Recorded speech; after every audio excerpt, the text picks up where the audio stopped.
Hi guys, and welcome to a new video on Sunwars Live. It has been a few weeks since Kotabushi decided that he was going to unify the IWGP Heavyweight and the IWGP Intercontinental Championships. Now, for me, that is a very sad day because since I started watching New Japan, the Intercontinental title has been one of my favourite wrestling titles of all time. All of my favourite wrestlers have held it at some point in their career, and there's just something special about it that draws your eye to it from the sleek design from the people who have had it in the past.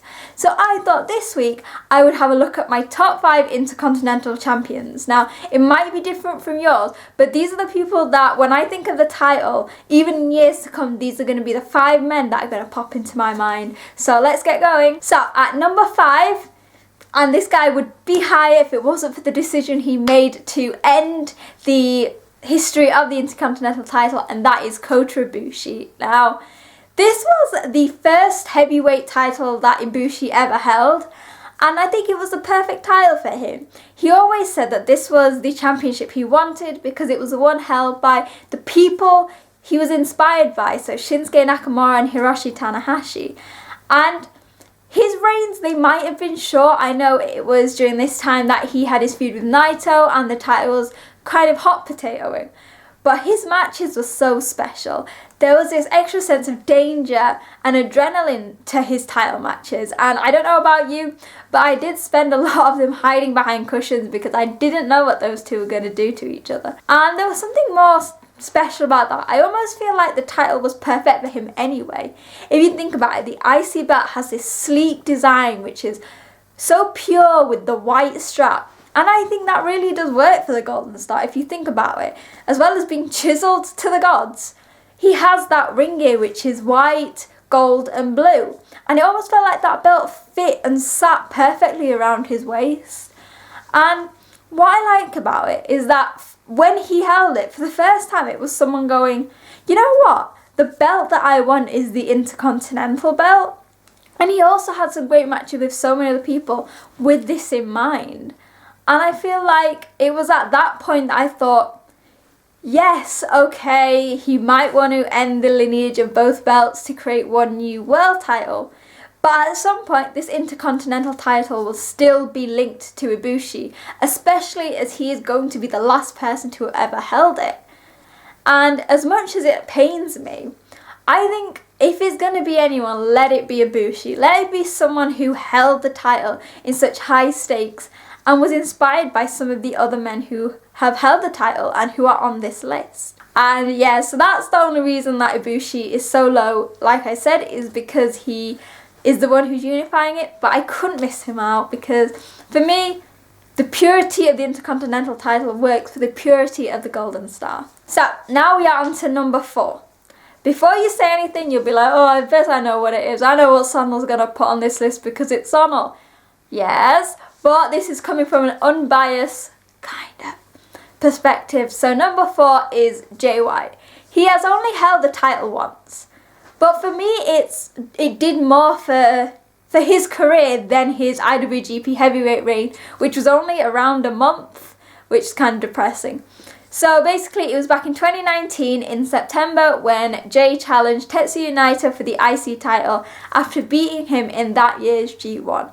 He obviously went on to win it, and I can remember it was so funny because as soon as he beat Naito, people ended up walking out of the arena because they didn't like the fact that their Naito had lost this belt. And it was during this time that I really think Jay grew into who he was as a wrestler. He had this belt now. It had been a few years since he'd held the US title. We obviously knew the disappointment of his heavyweight reign. And this was almost for him like, I am getting back up to the top of the company, which is where I deserve. And I almost think that for Jay, holding this Intercontinental title sort of proves some of the haters wrong. There was a lot of people who went, well, Jay White can't wrestle. Oh, he just uses Gator all the time. Oh, it's because he's a heel. But at the end of the day, Jay had some very good defenses of that belt. Jay, it's a bit like Okada. Jay works best when he has a title, when he has something that he can sort of walk around with pride and swag. And it's weird because I said this before.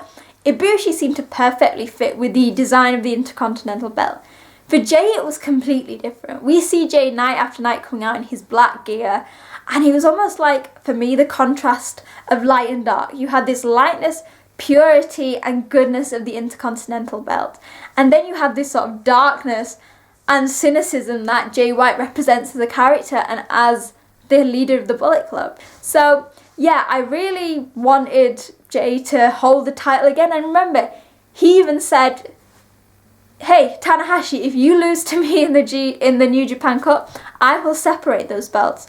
So who knows? By the end of the month, maybe we won't have a United title. I mean, we probably will, but the fact that Jay said that means that he has respect for both titles' histories. And that's the reason that I couldn't not have him on the list, because it was one of the biggest parts of his career, and I love contrasts, and the contrast between Jay and the belt just seemed to work perfectly. So now we are on to number 3. Now this was a bit of a confusing thing because I didn't know whether to put this person at number 2 or number 3. And so in the end, number 3 is the world's most handsomest man, and that is Hiroshi Tanahashi. So, if anyone who doesn't know, one of the most underrated and probably the biggest feuds in New Japan is Hiroshi Tanahashi and Shinsuke Nakamura for the Intercontinental title. Now, the first time that Tanahashi had it was when he beat Shinsuke Nakamura all the way back in 2013. And this was a big thing because it was a brand new belt, well, brand newish, but Tanahashi had already been one of the best in the company. He'd won numerous tournaments, numerous IWGP heavyweight titles, and Shinsuke went, well, if you're one of the best, come after what he thought was the best title in New Japan. Now, one of the big things about Tanahashi in the Intercontinental title was when he defeated Shinsuke Nakamura at Wrestle Kingdom in 2014. Now, the reason that it was such a big thing is this match was in the main event. We know from past that the main event spot at the Tokyo Dome is normally secured for the IWGP heavyweight title. It seems kind of obvious, doesn't it? You'd have your main title on your main event of your main show of the year. But this was not the case. Through a fan poll, they beat out Naito and Okada and managed to main event it. Now, this is a big thing. You are basically breaking all status quo and saying, you know what? We are going to elevate this title. We are going to make it mean more than the title that most men are fighting for. Now, like I said, this was Tanahashi won this, and it was a massive thing because he has etched his name in history, saying we've got the double titles, but this was the only time that the Intercontinental title on its own main evented a Wrestle Kingdom, and probably will be the only time once the titles are united. And yeah, I said it with Ibushi, there's just something about Tanahashi that works with the title. It just looks amazing around his waist. The next time he actually challenged for that was much later. But I think that is the main thing with Tanahashi and that belt, his feud with Shinsuke Nakamura. But it wasn't until 2017 where Hiroshi Tanahashi beat, well, who else? Tetsu Unitedo for his next Intercontinental reign. Now, this one was not as high prestige, but it was still a big part, and saying that Tanahashi has this love for this title and he wanted to hold it, and it's almost like he needed some sort of payback because previous year he had failed to beat Naito for the title. And I think when somebody has held the title numerous amount of times in such high caliber and high stakes feuds, then you can't ignore their part of history for a title. And I also really love Tanahashi, and I think everything he does is amazing, and I'd probably put him on the list for every title that he's ever held because I love you, Tanahashi. Number 2. Number 2 is everyone's favourite ungovernable one, Tetsu Unitedo.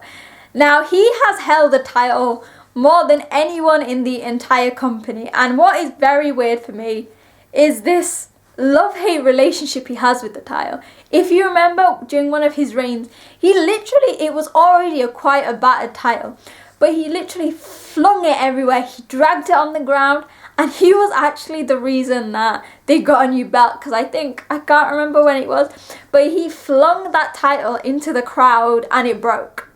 And that's why they were like, right, we should probably get a new title because it looks like a mess. But despite all of this, and Naito has said this countless number of times, that title is just drawn to him. Whether it was by itself, the double dash, or even when he literally just unsuccessfully challenged Kota Ibushi for it. He has this connection to this white belt. And it's weird because Naito is so tranquilo that you wouldn't think he had a bond to anything, really. He likes winning titles, he likes main eventing and pleasing the crowds to an extent, because he is sort of a tweener where we don't know if he's a babyface or a heel. But for me, it's that relationship that epitomizes what the IC title is and what his reign is. He has had some amazing feuds. Most of the people on this list have feuded with Naito at some point for the title.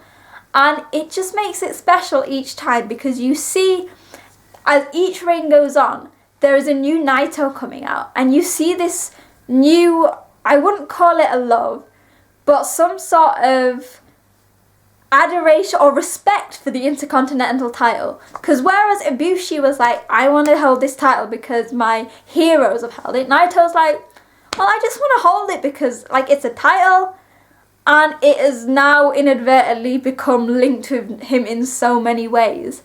Personally, some of my favourite matches was his feud with Jay White, especially his match at Wrestle Kingdom for it. It was something very different. It was two guys who were willing to break the rules, but who wanted the spotlight on them. As I said earlier, his matches with Ibushi, he had that match with Jericho. Now, I was vocal about this at the time because I've never been a fan of Jericho in New Japan. Not that I'm not a fan of him as a wrestler, because I used to love him in WWE. But he has that crazy match where there was blood spewing.